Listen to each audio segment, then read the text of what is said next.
Look at this. John is at an oyster festival in North Carolina. And guess what? I work in an oyster house, a good gaming and fish place. So John's live. Don, give us a live, what's going on?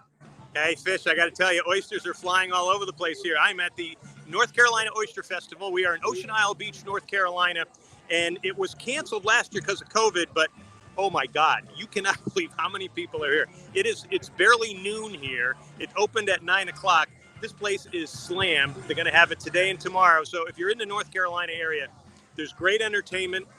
There's great food. The food here is really good, and I've had some oysters already. I've had some clam chowder. I call it chowder, even though I'm from up north, but I call it chowder down here.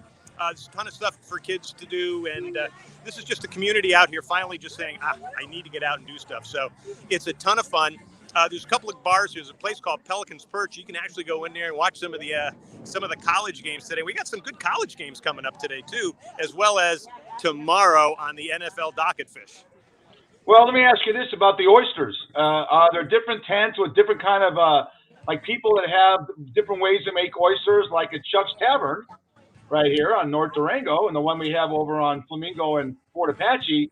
We have oysters Rockefeller. We have crab royal oysters, but right with crab on top. We have 7 or 8 different kind of oysters. Like in back you, there's a tent. Are they making a specialty type of oyster? Is that what it's all about? They're making it every way you can think of. A lot of people down here like the breaded ones. I'm not crazy about breaded oysters. A lot of them, they're just steaming them and then they're just having them raw. There's a couple of, soups, kind of oyster soup type stuff that they're putting in. This is a $17 million industry for the state of North Carolina. So this is, kind of endemic for everybody down here. Now we're here in October, and this is, not the beach months. So it just shows you how many people are down here, and also how really oysters are a big deal to the economy down here. Yeah, and it's one of our biggest sellers at Chuck's Tavern, and we do oyster shots at Chuck's Tavern. We have a sharp shooter, which is a Bloody Mary mix. Take a big old ass oyster and put it in there with some vodka. People just shoot it right down, and that's your alcohol and aphrodisiac in one. So, I mean, it's one of the best things. There's a place called Jinx Creek, which is right across the street here, and they do the oyster shots like that. And man, it is good. And let's say you don't want to have the alcohol. We've actually had on a Bloody Point in the Bloody Point Bloody Mary mix. You could just mix that. You don't have to put alcohol in it. Put that in there, soak the oyster in it, and down it. Oh my God, it's heaven. It's great. You're killing me here, Fish. You're killing me. Well, it's better. We have a borracho shot. The borracho one is take tequila. You put a little celery salt on the rim of the glass, a little lime juice, throw that big fat oyster in there, and boom. I mean, we have a plethora of different shots that we can talk about on the show, but it's great. I mean, it looks like you have a great crowd down there, a good demographic. How many people actually have teeth in your crowd? How many people are down here, you think? Well, how many people have teeth? Oh, how many people have teeth? Actually, they've got some really good dental service down here. So I've seen people getting stuff put in here. They got all these vendors here. I think they're actually doing implants right here while you get your oysters. So it works out really well here. Well, if this is the West Coast, you're down in Carolina. But if this is the West Coast, they probably have a vaccination clinic right there on site. Get an oyster and a shot. We're not talking an oyster shot. Well, it's great. Oh, nice. What do you think? What do you think the crowd's out there? What do you think about it? Is it 5,000 people or what? I can't really tell. The problem was because they didn't have it last year. They've moved it back to this location here in Ocean Isle Beach.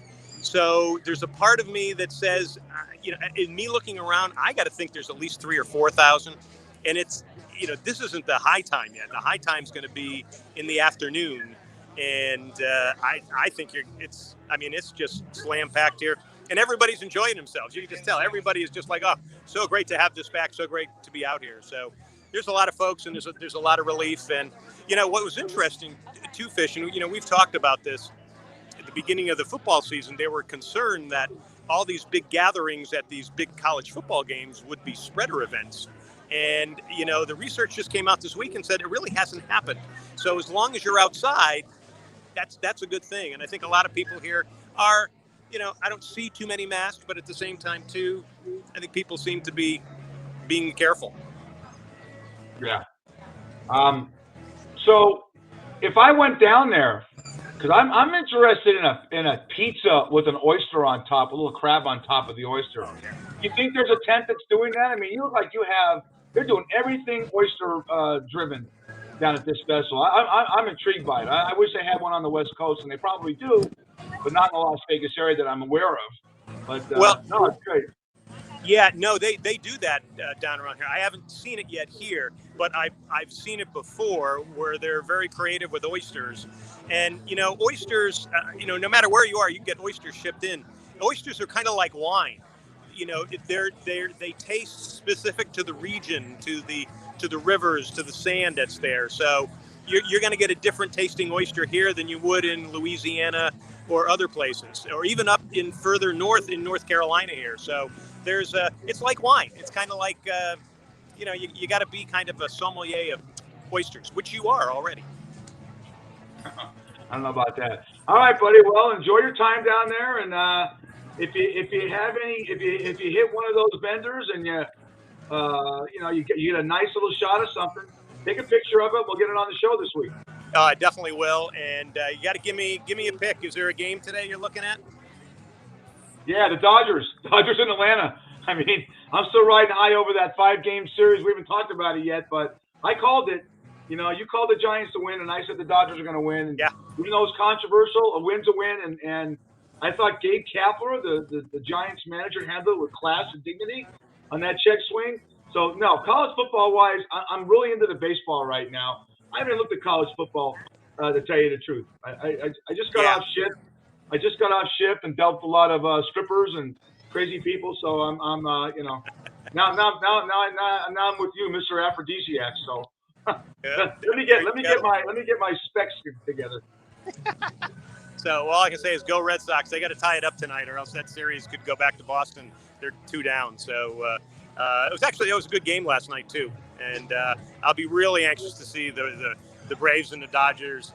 With the Braves on a little rest, and I should say the Dodgers on a little rest, and the Braves looking pretty good. I mean, they beat a Milwaukee team that's got great pitching. So we'll see. Dodgers in 5. All right, buddy. All right, pal. Sorry, I'm not hearing you that well because there's just so much here.